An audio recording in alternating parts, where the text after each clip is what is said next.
કેવડિયા ગામે આદિવાસી સમાજના 2 યુવાનોને ચોકીદાર અને અન્ય મદદગાર દ્વારા માર મારતા તેઓનું મોત નીપજ્યું છે। આજરોજ શ્રદ્ધાંજલિના કાર્યક્રમમાં ગુજરાત વિધાનસભાના માજી વિરોધ પક્ષના નેતા તથા તેઓના સાથીદારોની અટકાયત કરવામાં આવી અને કવાંટ સર્કિટ હાઉસ ખાતે નજરકેદ કરવામાં આવ્યા। આદિવાસી સમાજમાં 12મું અને 13મો ના થાય ત્યાં સુધી લૌકિક કામ કરતા હોય છે। ધારાસભ્ય ચૈતર વસાવા દ્વારા આદિવાસી સમાજના લોકો અને આગેવાનો ભેગા થઈને શ્રદ્ધાંજલિ આપવાનો કાર્યક્રમ રાખેલ। આજરોજ શ્રદ્ધાંજલિ આપવા માટે કવાંટ તાલુકાના જામલી ગામના ગુજરાત વિધાનસભાના માજી વિરોધ પક્ષના નેતા તેમજ 45 વર્ષથી ડુંગર ગામના સરપંચ અને આગેવાન ભંગિયાભાઈ રાઠવા, સમાજના આગેવાન નરેન્દ્રભાઈ રાઠવા તથા તેઓના સાથીદારો આજરોજ શ્રદ્ધાંજલિ આપવા માટે જતા હતા ત્યારે પોલીસ દ્વારા તેઓની અટકાયત કરવામાં આવી અને કવાંટ સર્કિટ હાઉસમાં નજરકેદ કરવામાં આવ્યા, જેમાં આજરોજ માજી વિરોધ પક્ષના નેતા સુખરામભાઈ રાઠવા નો ડાયાબિટીસ અને બીપી વધી જતા તેઓની તબિયત પણ લથડી હતી। સાહેબ, તમે પૂર્વ ધારાસભ્ય ને નજરકેદ કેમ કર્યા? કોઈ અનિચ્છનીય બનાવ ન બને, કાયદો વ્યવસ્થા જળવાય એ સારું ડિટેન કરવામાં આવે છે। ક્યાંથી ડિટેન કર્યા સાહેબ? કવાંટ ખાતેથી। ક્યાં જતા હતા? કેવડિયા ખાતે। પોલીસને તમારે પૂછવું પડે કે અમને શેના માટે ડિટેન કર્યા। અમે અમારા આદિવાસી સમાજના 2 યુવાન છોકરાઓ કેવડિયા ખાતે નવું બનતું ઇમારત મ્યુઝિયમનું અને એના ચોકીદારો અને બીજા એમને મદદગારી કરતા હતી માયરા, અને માયરા પછી એક જણનું મોત થયું, બીજાનું પણ મોત થયું। સ્વાભાવિક છે કે અમારા આદિવાસી સમાજમાં 12મા 13મું ના થાય ત્યાં સુધી લૌકિક કામે દરરોજ અલગ અલગ ગામના માણસો આવીને મળતા હોય છે અને આ સ્વાભાવિક છે કે આ યુવાન છોકરાઓ હતા એની તપાસ પોલીસ કરી રહી છે, પણ સાચી વાત હજુ જાણવા મળી નથી। પણ નક્કી કર્યું હતું અમે કે આજે અમને ત્યાં જઈને મળીએ ને એ દરમિયાન ભાઈ શ્રી ચૈતર વસાવાએ પણ એક પ્રોગ્રામ આપ્યો હતો, આદિવાસીઓ બધા ભેગા થવાને શ્રદ્ધાંજલિ આપીએ। આ 2 સંજોગ ઊભા થયા અને એને કારણે અમે ત્યાં જવા માંગતા હતા।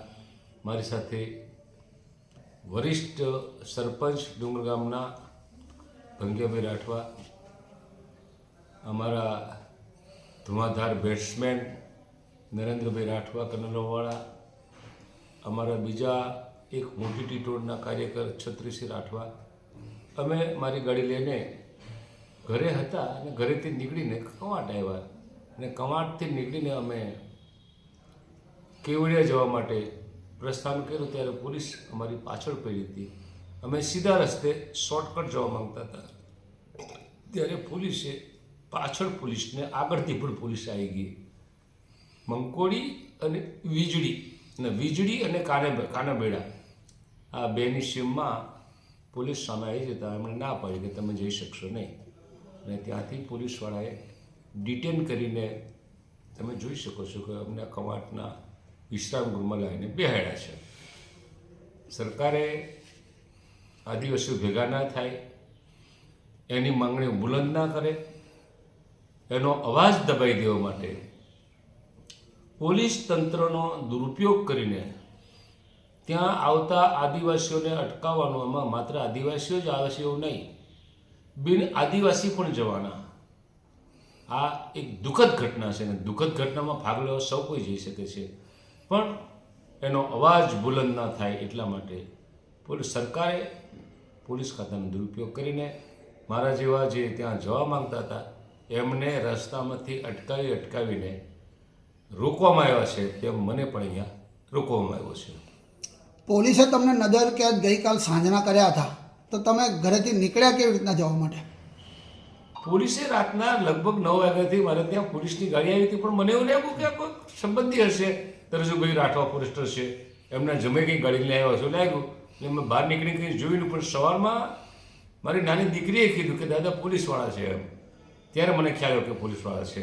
સિવિલ ડ્રેસમાં હતા એટલે, અને સ્વાભાવિક છે કે મારે જો રાતે ભાગી જવું તો ભાગી જઈ શક્યો હોત, પણ મારે તો જે મૈયત થયા એમને ઘરે જવું હતું ખાસ કરીને ને એટલા માટે મને કોઈ ટેન્શન નહોતું. એટલે કવાટમાં સવારમાં થોડું શાક લેવાનું હતું, કંકોડા.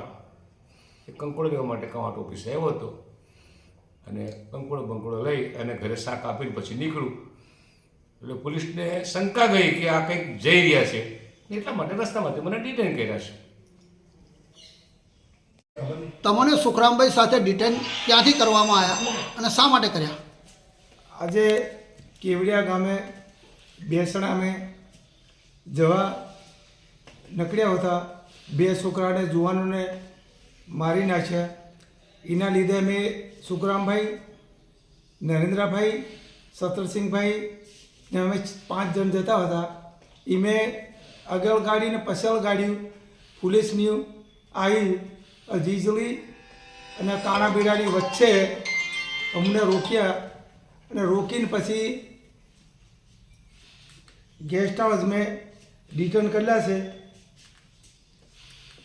આદિવાસી રીત કરો આજ આદિવાસી અમારે જવું પડે, આદિવાસીને ત્યાં 12માં જવું પડે, 13માં જવું પડે, મયતમાં પણ જવું પડે. એટલે એના લીધે અમે ત્યાં જતા હતા કે ફૂલ પાકડી કંઈ આ મદદ કરવા માટે એમ.